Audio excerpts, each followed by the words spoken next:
Welcome back, everybody. Today we're going to be covering the second fundamental theorem of calculus. So, what does that mean? So that means if we have a function called f of t, a function with respect to t, and it is integrated from the boundaries, from the lower boundary a to the upper boundary of x, and if you were to take the derivative of that, you will end up with f of x. So this x here comes from the upper bound of this integral. So basically the way you want to think of this is if you take the derivative of an integral, they basically cancel each other out. So if they cancel each other out, you're going to end up with this inner function, but just with that upper boundary within it. Okay. So what's not clearly stated here is that whatever function is in the upper boundary, so it doesn't have to, it's not always going to be x. Sometimes it's going to be, actually most of the time it's going to be a more complicated polynomial. What you have to multiply after this is the derivative of that polynomial. In this case, since it's x, it would be x prime. But if this was, say, instead of x, let's say this was f of x, then we would have to multiply by, or sorry, let's say g of x, because f of x is already used here. Then we would have to multiply here by the derivative of g of x by chain rule. Okay. So with that in mind, let's get right into questions. All right. So question number 1.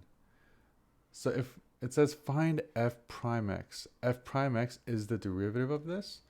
So if we derive this with respect to x from -4 to x, so this function inside itself is going to be the answer, but with the upper boundary inserted.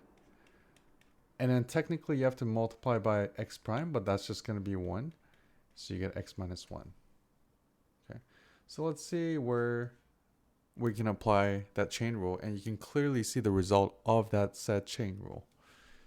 So the lower boundary does not matter. It's always going to be a constant when we're applying the second fundamental theorem of calculus. So this is going to become, when you plug in f prime, x is going to become, when you plug in that upper bound, x squared in. Okay. And then to the whole thing, we're going to multiply by the derivative of that upper boundary, which is 2x. So you get minus 2x squared plus 2. And we distribute the 2x in here and here. And that gives us minus 4x to the third plus 4x. Awesome. Let's go over this example. F prime x is going to equal 1 over x to the power of 3 to the power of 3 times 3x squared. So that's going to be 1 over x to the power of 9 times 3x squared, which is 3 over x to the power of 7.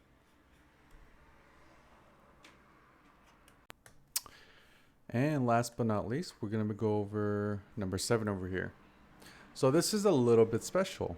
Because all the other questions we saw previously, for all of them, the lower bound was a constant. Here it is also a variable. So what do we do in this case? So in this case, write out the polynomial given as it is without substitution. And then what you're going to be doing is you're going to be plugging in x squared and x.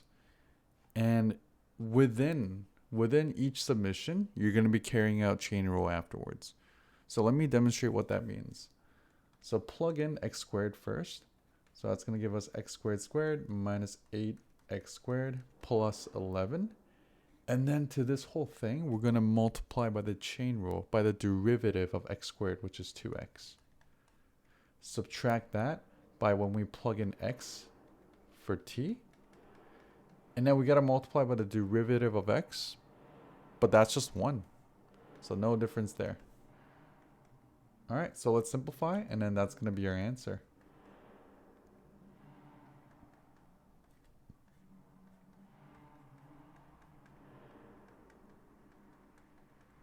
Okay. Distribute the 2x in there, so you get 2x to the 5th minus 16x to the 3rd plus 22x minus x squared plus 8x minus 11. All right. Simplify this, collect like terms, minus 16x to the 3rd minus 8x squared plus 30x minus 11. And that will be our answer. So that was the second fundamental theorem of calculus. Thank you to whoever made the submission. And I look forward to more questions from everybody here. And I'll see you guys next time.